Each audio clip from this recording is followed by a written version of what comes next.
Morning and welcome once again to our thought for the day. I want to read you this morning a verse from Ezekiel chapter 3, and it's verse 17, and it says this: Son of man, I have made thee a watchman under the house of Israel. Therefore, hear the word at my mouth and give them warning from me. This solemn word, when you think about them, give them warning from me. Hear the words from my mouth.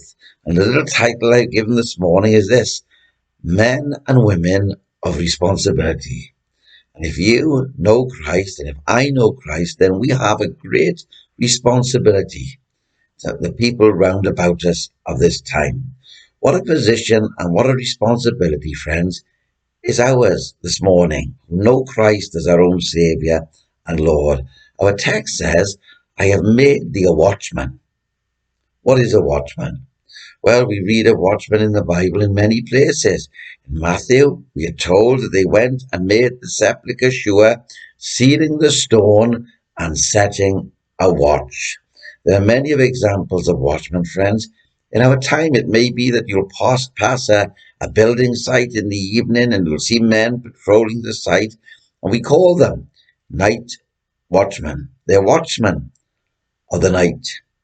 But the watchmen of the Bible were much more important than these. Why? For they looked not after machinery, but they looked out for the lives of men and for women. The lives of whole cities were often in their hands. Also, when the army slept, the watchman would keep a lookout in case the enemy would come unexpectedly.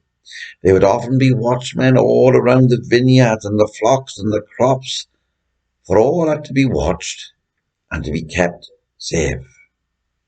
Just like a sailor that you read of in history would keep a lookout from the crow's nest to make sure that they would not hit any icebergs, so the Bible tells of men who kept a lookout for invaders and for robbers and for enemies.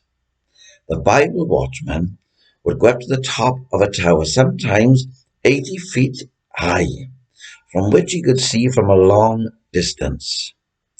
And his duty was to keep awake. His duty was to keep awake. While others slept, these men would have to keep their eyes open and keep a sharp lookout. And if they spotted trouble, they must sound the alarm so that lives would be safe. God help us to be alert. God help us to be awake. God help us to be good watchmen of our time.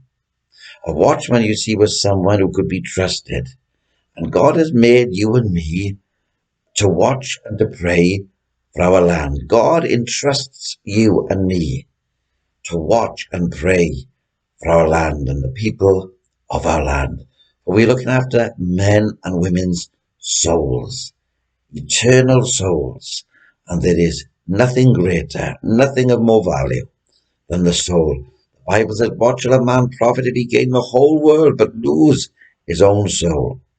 And so we must sound the alarm as we see the enemy coming to rob, to steal, and to destroy. We must let people know that Christ is the answer to their every need, that only Christ can give life in all its fullness. God help us to be alert. Tomorrow morning, friends, we will see not only the responsibilities, but the reward of the faithful watchman. Be faithful. Keep your eyes, your spiritual eyes open. Be alert. And let people know, sound the alarm, that the enemy is coming to rob them of that which Christ has prepared for them. God bless you, and I look forward to speaking with you again tomorrow morning.